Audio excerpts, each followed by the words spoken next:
respected dais, Honorable Vice Chancellor, Professor Tyagi ji, Professor Ranjan Kumar, Dean Faculty of Law, Professor Rama Shankar Tripathi जी, वो हमारे अपने हैं, हमारे senior हैं समाजशास्त्र के फील्ड से, और डॉक्टर मिराज जी जिन्होंने इस पूरे कार्यक्रम को ऑर्गेनाइज किया है, डॉक्टर शिल्पी जो कन्वीनर हैं शायद इस प्रोग्राम की। इतने ज़्यादा टाइट शेड्यूल था कि हम देख नहीं पाए कोई बात है या नहीं, इसलिए हमको थोड़ा सा डाउट था। तो थैंक यू यहाँ पर बुलाने के लिए। और हम समझते हैं कि आप सब लोग किस मानसिकता में हैं इस समय। जब कोई कोर्स कंप्लीट होता है और 10 दिनों से आप अपने घरों से बाहर होते हैं, मान के चल सकते हैं हम शायद कि आप में से ज़्यादातर लोग आउट ऑफ वाराणसी मतलब इसके बाहर से आए हुए हैं। तो ये वो समय है जब आप किसी को सुनने में इंटरेस्टेड नहीं होते, आप जस्ट पैकअप करके जल्दी से जल्दी अपने घर पहुंचना चाहते हैं। और इस मानसिकता को समझते हुए हम आपको बहुत टॉर्चर नहीं करना चाहेंगे। 10 दिन तक आप ऑलरेडी टॉर्चर हुए हैं कि एक टीचर को पूरे दिन बिठाकर सुनाना सब्जेक्ट क्या होता है। कि हम लोग भी रिफ्रेशर कोर्स और ओरिएंटेशन कोर्स जब करते थे तो बहुत अच्छे से समझते थे, तो उसी एम्पैथी को लेकर एम्पैथाइज कर सकते हैं हम आप सबके साथ। और इसी कारण से हम जो भी बोलेंगे बहुत थोड़ा बोलेंगे, जल्दी बोलेंगे, ताकि आप सब लोग फ्री हो सकें और अपने अपने घरों की ओर जा सकें। जैसा कि इस रिसर्च मेथोडोलॉजी के का टाइटल था, recent trends in research methodology, इस वर्कशॉप का टाइटल था, इस कोर्स का टाइटल था। रीसेंट ट्रेंड्स के बारे में आप लोगों को बहुत कुछ बताया गया होगा। और जैसा कि अभी वाइस चांसलर साहब भी कह रहे थे कि जो है हमारे आसपास की परिस्थितियाँ जो है बहुत तेज़ी से बदल रही है। अगर आप अपने आसपास नज़र डालें तो आप पाएंगे कि हम एक ऐसे फेज में हैं जहां इंडस्ट्री 4.0 और एजुकेशन 4.0 की हम बात कर रहे हैं। यानी 3 फेजेस एजुकेशन के और इंडस्ट्रियल डेवलपमेंट के हम ऑलरेडी पार कर चुके हैं, और हम चौथे फेज में एंटर कर रहे हैं। और चौथा फेज हमारे लिए और हम सबके लिए एज अ टीचर बहुत ही ज़्यादा चैलेंजिंग हो जाता है। उसका रीज़न ये है कि ये वो फेज़ है जहाँ पर इंडस्ट्री 4.0 के लिए हमें अपने स्टूडेंट्स को प्रिपेयर करने की ज़रूरत है। इंडस्ट्री 4.0 यानी एक ऐसी व्यवस्था जो कि कैरेक्टराइज होता है मशीन लर्निंग, डार्क फैक्ट्री यानी उस फैक्ट्री में कोई इंसान नहीं मौजूद होगा सिवाय वीक में एक आध दिन जाने के, और 24/7 वो फैक्ट्री वर्क करेगी। तो हम इस एज में रोबोटिक्स, आर्टिफिशियल इंटेलिजेंस, इन सारी चीज़ों को अगर हम देखें, हम ऐसे दौर में अभी मौजूद हैं। और अगर हम एक रिपोर्ट को कोट करें तो 2030 में नियरली 70% ऑफ द जॉब्स जो हैं वो हमें नहीं पता, क्योंकि इंडस्ट्री 4.0 और एजुकेशन 4.0 के कारण आने वाले दिनों में, हम 2022 में हैं, आज से 8 साल बाद नियरली 70% जॉब्स किस प्रकार के होंगे ये हम प्रेडिक्ट करने की पोजीशन में नहीं है, ये हम विजुअलाइज करने की पोजीशन में नहीं है। तो हम जो कहना चाह रहे हैं वो ये है कि हमारे सामने चैलेंज बहुत बड़ा है। और ऐसे में जब हम बात करते हैं recent trends in research methodology की, तो ये और भी इम्पोर्टेंट हो जाता है, क्योंकि रिसर्च जो है उस पर हमारा फ्यूचर डिपेंड करेगा। इंडस्ट्री 4.0 के लिए हम लोगों को तैयार कर पाएंगे, आने वाले समय के लिए हम ज्ञान को अर्जित कर पाएंगे या सामने ला पाएंगे उन तथ्यों को रिसर्च करके जो ऑलरेडी एग्जिस्ट कर रहे हैं समाज में, बस उनको नए नज़रिए से देखने की ज़रूरत है। अगर हम रिसेंट ट्रेंड्स में बात कर रहे हैं, कंक्लूडिंग रिमार्क्स होना चाहिए, लेकिन हम रिसेंट ट्रेंड्स क्या हैं आज के रिसर्चेस में, आपने पूरे 10 दिन सुना है, जस्ट हम नाम लेंगे पूरा हम डिटेल में आपको बताने की कोशिश नहीं करेंगे। बिग डेटा एनालिटिक्स, ये जो है आज के दिन में सोशल साइंसेस की बात कर रहे हैं। जो शब्द हम बोल रहे हैं ये साइंस के लिए नहीं बोल रहे हैं, सोशल साइंसेस और लॉ के लिए बोल रहे हैं। हमारे रिसर्च में जो लेटेस्ट ट्रेंड है वो है बिग डेटा एनालिटिक्स, और अगर हम देखें तो computer assisted content analysis as a method of as a technique of data collection हम सब यूज़ करते हैं। लेकिन आज जो कंटेंट एनालिसिस का ट्रेंड है वो है कंप्यूटर असिस्टेड कंटेंट एनालिसिस। फिर अगर हम देखें तो फिर ग्रुप बेस्ड सुपर फोरकास्टिंग, ये भी एक ट्रेंड है जहाँ पर फ्यूचर्स को डेटा के बेसिस पर एक ग्रुप के द्वारा प्रेडिक्ट करने की कोशिश की जाएगी। और ये सारे सोशल साइंसेस में रिसर्च मेथोडोलॉजी में रिसर्च में नए ट्रेंड्स के रूप में हम देख सकते हैं। मल्टी मेथड रिसर्च जिसकी हम सब लोग बात करते हैं, हम ऑलरेडी अवेयर हैं, क्योंकि रिसर्च जो है आज के दिन ज्ञान को या रिसर्च के टेक्निक को हम सिंगल बॉक्स कंपार्टमेंट में बंद करके नहीं रख सकते, यानी कंपार्टमेंटलाइजेशन वो पॉसिबल नहीं है, क्योंकि जब समय जो है वो इंटरडिसिप्लिनरी रिसर्च का है, मल्टीडिसिप्लिनरी रिसर्च का है और ट्रांसडिसिप्लिनरी रिसर्च का है। तो जब हम इन चीज़ों की बात करते हैं, न्यू एजुकेशन पॉलिसी को भी आप देखें, बहुत ओपननेस है, बहुत ज़्यादा फ्लूइड है चीज़ें। आपके इंटरेस्ट के अकॉर्डिंग आप एक डिसिप्लिन को छोड़ के अगले को ज्वाइन कर सकते हैं, आपका इंटरेस्ट उसमें होना चाहिए। और तरह तरह के कोर्सेज प्रपोज किए जा रहे हैं न्यू एजुकेशन पॉलिसी के कॉन्टेक्स्ट में, जहाँ पर आप जिसको मतलब नए तरह का नॉलेज अपने लोगों को प्रोवाइड कर सकते हैं, अपने स्टूडेंट्स को प्रोवाइड कर सकते हैं। और जब हम बात करते हैं रिसर्च की, तो रिसर्च एनवायरनमेंट ट्रेंड्स तो ठीक है, एक नज़र उस पर भी डालना पड़ता है, क्योंकि हमें जब भी कोई प्रपोजल तैयार करना है, कोई प्रोजेक्ट तैयार करना है, तो इन चीज़ों को ध्यान में रखना बहुत ज़रूरी है।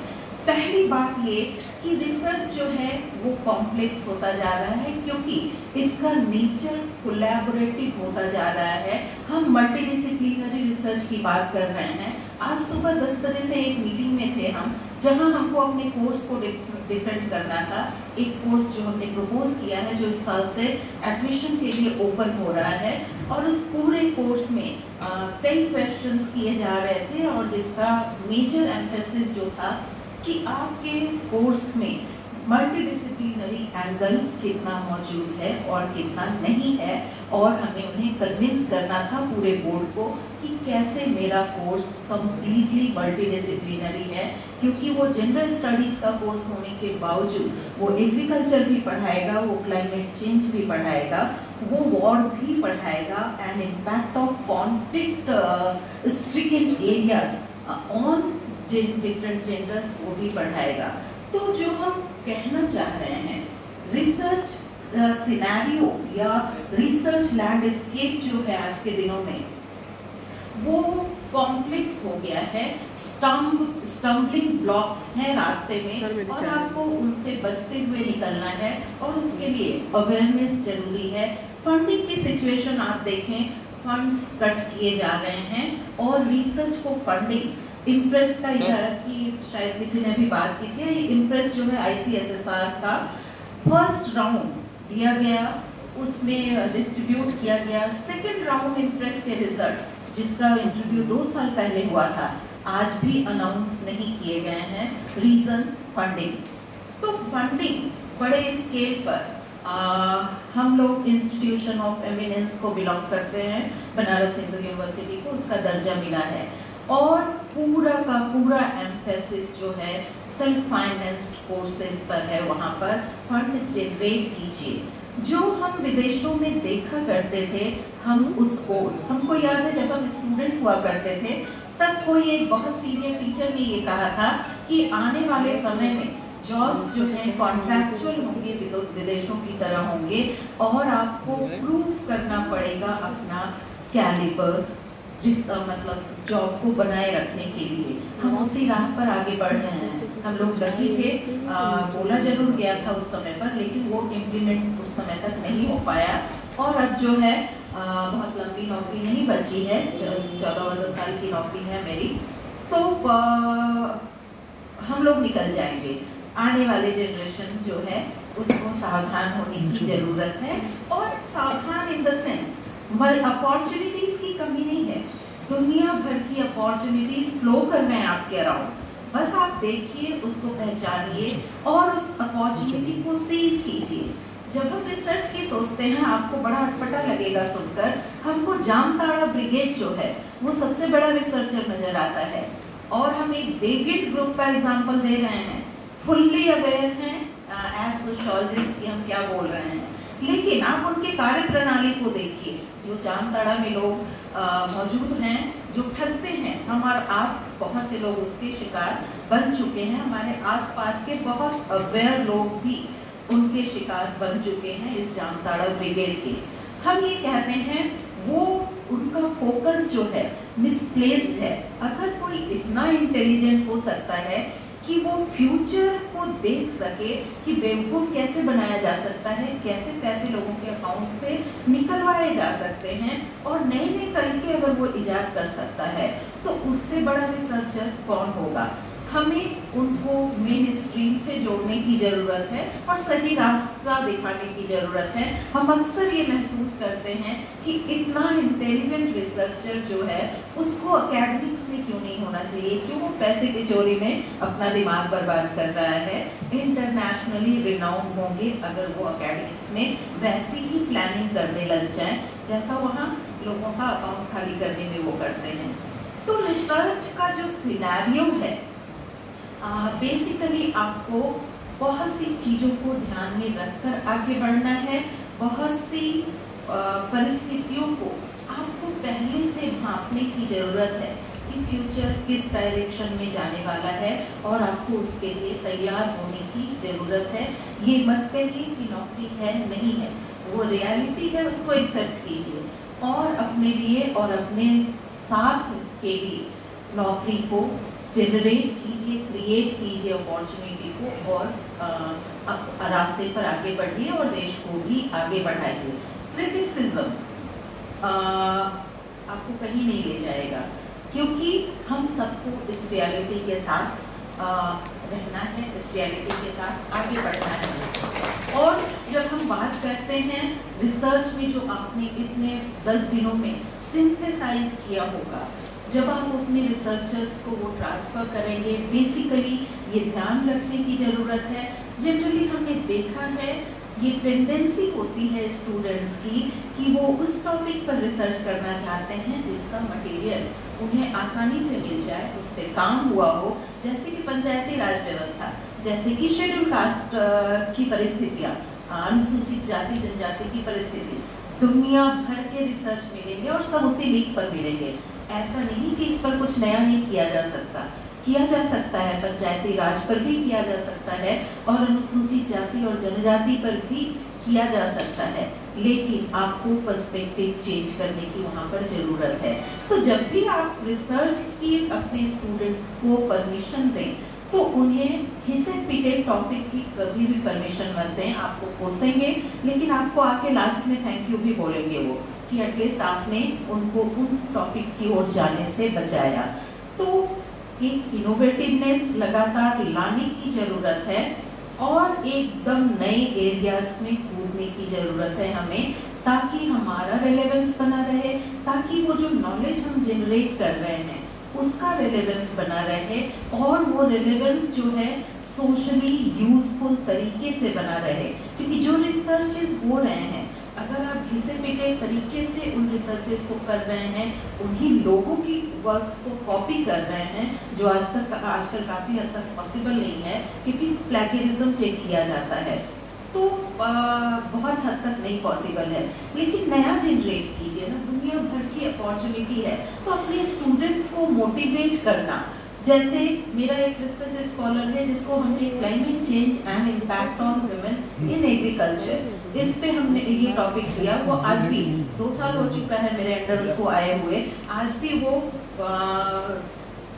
खो गया है उस टॉपिक में, ऐसा वो बोलता है और इतना ज़्यादा वो घबराता है। हमने कहा पढ़ना शुरू करो क्लाइमेट चेंज को। मैडम क्लाइमेट चेंज बहुत बड़ा एरिया है, हमने कहा हर चीज़ पढ़ने की नहीं ज़रूरत है, क्लाइमेट चेंज का बेसिक्स पढ़ो, एग्रीकल्चर को कैसे इम्पैक्ट कर रहा है वो पढ़ो।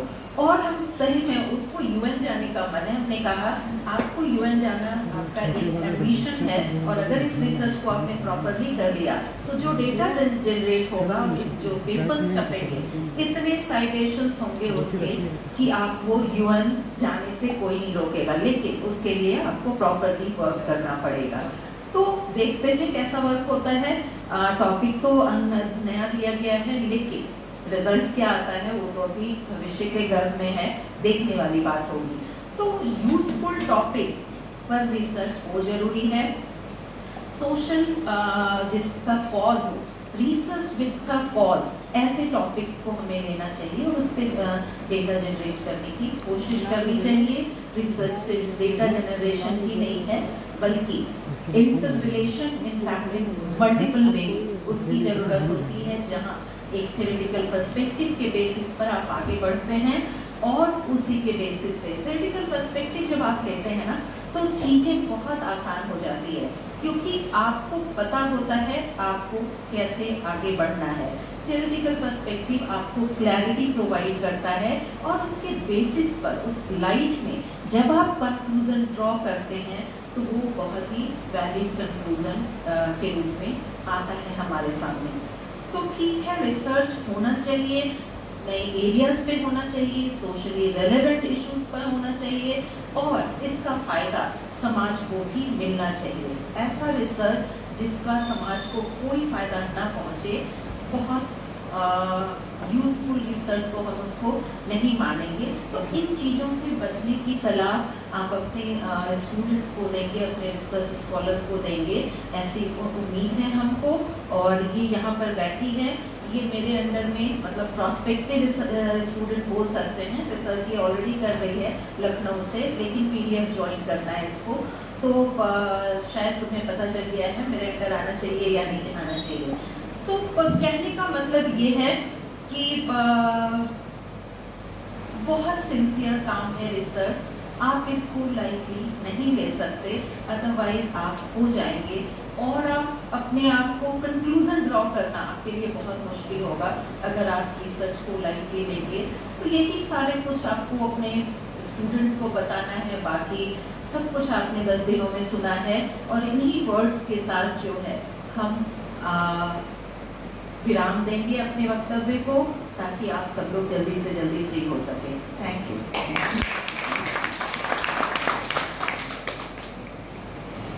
Thank you so much, ma'am, for your knowledgeable words. You acted as a torch bearer for us. Now I request Miraj Hashmi sir to please come up.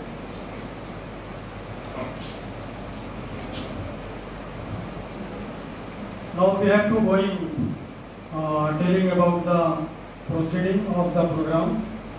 10 days program, faculty development program on emerging trends in research methodology. Shift from monodisciplinary to transdisciplinary research. It started from 21st May to 30 May 2022. Organized by faculty of law, Mahatma Gandhi Kashi Vidyapeeth. Each day our plenary session started at 2 p.m. First day, day 1, 21st May 2022, our resource person was Professor Pinky Sharma, Faculty of Law, Delhi University, Delhi, gave constructive lecture on the theme of research ethics. Second day, 22 May 2022, our resource person was Professor Rishi Pal, Pedagogy, Dean Pedagogy and Capacity Building, Sri Vishkarma Skill University, Haryana, expressed influential lecture on the theme of fundamentals of doing qualitative, quantitative and doctrinal research. Day 3rd, 23rd May 2022. Again, Professor Rishipal, Pedagogy, Dean, Pedagogy and Capacity Building, Sri Vishwakarma Skill University, Haryana, said on the theme of emerging trends in research, shift from monodisciplinary research to transdisciplinary research. He was very convenient, and day 24th May 2022, our resource person was Professor Madhu Kushwaha, Faculty of Education, Banaras Hindu University, Varanasi, lead on the topic of academic writing skills. Day 5, 25th May 2022, Dr. Parijat Pradhan, Assistant Professor, Department of Sociology, Central University of South Bihar, gave enthusiastic lecture on e-resource material, switching to e-discoveries, social network and social media.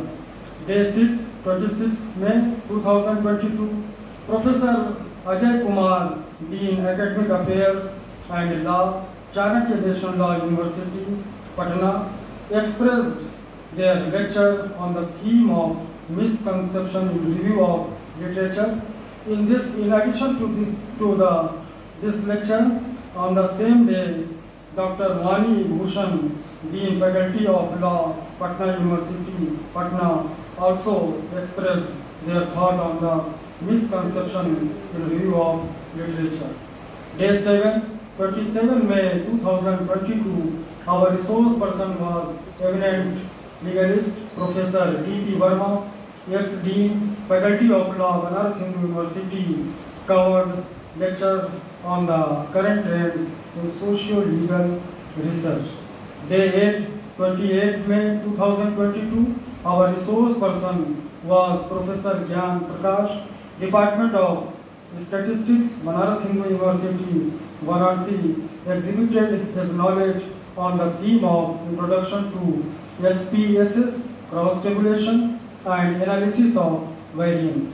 Day 9, 29th May 2022, Dr. Manish Tiwari, Assistant Professor Grade 1, Department of Sociology, NIT Patna, gave lecture on predictive methods such as hypothesis and testing hypothesis.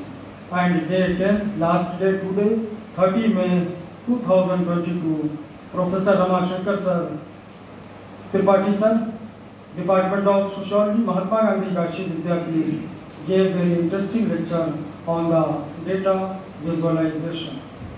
In this faculty development program, around 50 participants of various institutions attended.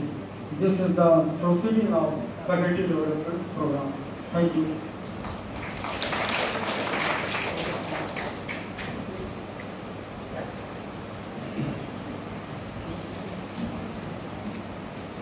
I request a backbone of Faculty of Law, a Dean and Head, Professor Ranjan Kumar Sir, to fulfill the formality of vote of thanks.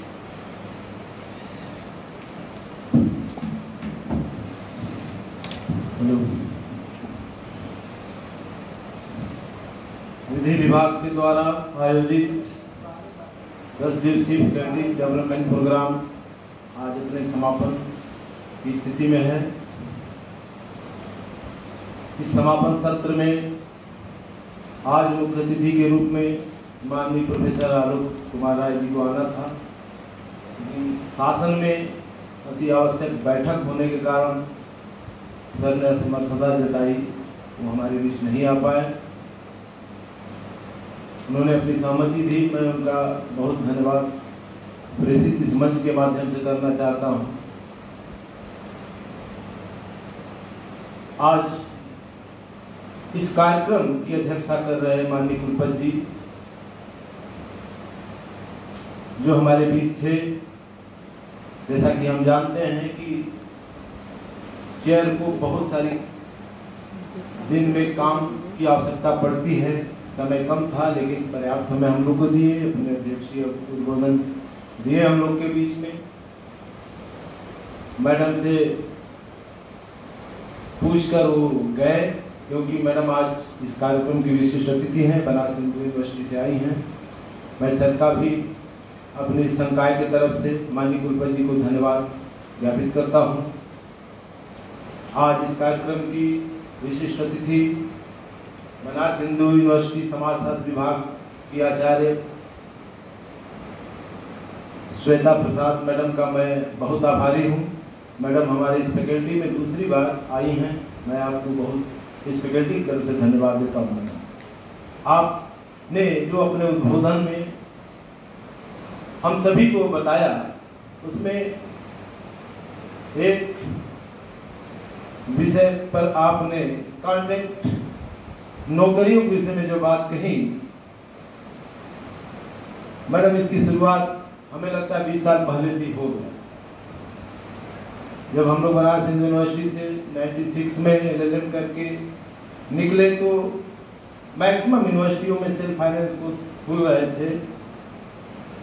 उस समय तक नौकरियों की बहुत समस्या नहीं थी। बुंदेलखंड विश्वविद्यालय उस समय अपने फैकल्टी में विधि की शिक्षा की शुरुआत की थी और वहां से एक विश्वविद्यालय में शुरुआत हुई उत्तर प्रदेश में। मैक्सिमम फैकल्टी वहां कॉन्ट्रैक्ट पे है। बुंदेलखंड विश्वविद्यालय सिर्फ 7 फैकल्टियां वहां परमानेंट हैं। अच्छा, सरकार को भी इसमें आनंद है, कोई लायबिलिटी नहीं है। हम विदेशों की बात करते हैं, मैडम ने बहुत अच्छा दृष्टिकोण हम लोग के सामने रखा कि विदेशों में कॉन्ट्रैक्ट पे ही नौकरी होती थी, लेकिन भारत और विदेश में बड़ा अंतर है। हम यहाँ भारतीय संविधान में सामाजिक सुरक्षा की भी बात करते हैं, वहाँ के संविधान में नहीं पाया जाता है। कहीं कहीं हम फैले हुए हैं इस मामले में, हमारी सरकार यहाँ फेल हो चुकी है। ये जब हम सामाजिक सुरक्षा की बात कर रहे हैं और कॉन्ट्रैक्ट की नौकरी दे रहे हैं, आप बताइए कि एक कॉन्ट्रैक्ट टीचर या किसी भी क्षेत्र में काम करने वाला व्यक्ति क्या कर सकता है? वो तो अपनी नौकरी बचाने में ही 1 साल बिता देता है, वो कुछ सोच ही नहीं सकता है। तो खैर इस देश के लिए ठीक नहीं है, हम विदेशों की तुलना करते हैं, लेकिन इस मामले में ठीक नहीं है। मैडम ने बहुत अच्छी बात, ये भी एक शोध का विषय है। सोचिए 20 साल पहले किसी ने मैडम से कहा था, ये भी एक शोध का विषय है कि क्या ये हमारे देश के लिए सही है। आपका मैं बहुत आभारी हूँ। बहुत मूलभूत विषय पर आपने हमारे पार्टिसिपेट कर रहे हमारे अध्यापक हम सभी को अवगत कराया। हमें सोचने की जरूरत है। आपका मैं बहुत आभार व्यक्त करता हूं मैडम, बहुत बहुत धन्यवाद। आप हमारे इस कार्यक्रम में आई। हमारे वरिष्ठ अभिभावक माननीय प्रोफेसर रमाशंकर त्रिपाठी सर, हमें याद है जब से मैं इस विश्वविद्यालय में आया हूं तब से सर का सानिध्य हमें मिलता रहता है। सर समाजशास्त्र से भले जुड़े हैं, लेकिन लास्ट से उनका शुरू से ही हमने देखा कि बड़ा घनिष्ठ नाता रहा है। सर का ही नहीं, समाजशास्त्र विभाग का ही रहा, क्योंकि पहले हम लोग का विभाग समाजशास्त्र के ही बगल में चलता था और हमेशा आप लोगों का आशीर्वाद स्नेह प्रेम मिलता रहा हम लोग को। आज भी आप देखे हैं कि सर हमें लग रहा है 1 बजे से आके बैठे हुए हैं, हमारे अनुरोध पे रुके हुए हैं। मैं सर का बहुत आभारी हूँ। आप हमारे फैकल्टी में हमारे LLM और शोध छात्रों को रिसर्च मेथोडोलॉजी का पेपर पढ़ाते हैं। सर मैं आपका इस मंच से अपने विभाग की तरफ से सर धन्यवाद करता हूँ। मैं आपका ऋणी हूँ सर कि आप हमारे अनुरोध पर अन्य कार्यक्रमों को छोड़कर हमारे छात्रों को हमारे बीच रहते हैं। सर मैं आपका बहुत आभारी हूँ, बहुत धन्यवाद सर। मैं धन्यवाद अपने पार्टिसिपेट कर रहे हैं लोगों का करता हूँ जो 10 दिन लगातार 4 घंटा इस कार्यक्रम में भागीदारी किए। मैं उनका बहुत आभारी हूँ। अगर वे यहाँ नहीं पार्टिसिपेट करते तो शायद ये कार्यक्रम ही नहीं होता। तो सबसे ज़्यादा धन्यवाद उन्हीं का है जो अभी सुन रहे हैं हम लोग को। मैं अपने विभाग के सभी अध्यापक कर्मचारियों सबका मैं स्वागत करता हूँ, खासतौर से डॉक्टर शिल्पी गुप्ता, डॉक्टर मिराज, जिन्होंने इस कार्यक्रम को एक नई रूपरेखा दिया, बहुत मेहनत की। उन लोगों को विशेष धन्यवाद। उन लोगों ने एक बड़ा काम इस विभाग के लिए किया। मैं इस मंच के माध्यम से अपने अन्य अध्यापकों को भी कहना चाहता हूँ कि अगर वो भी कुछ करना चाहें तो उनका स्वागत है। मैं उनको आमंत्रित करता हूँ किसी नए विषय क्षेत्र में कुछ करें ताकि इस विभाग का, इस फैकल्टी का नाम हो। आने वाले समय में मैडम ने विजिट करने वाली है, इसलिए इन चीज़ों की और आवश्यकता है। मैं जिनका नाम नहीं ले पाया हूँ उनको भी मेरा धन्यवाद। समय बहुत ज़्यादा हो गया, मैडम को भी जाना है। इसी के साथ मैं अपनी बात को समाप्त करता हूँ। धन्यवाद सबको। Thank you, sir. With this, we have come to an end to the 10 days faculty development program, and I request everyone to stand.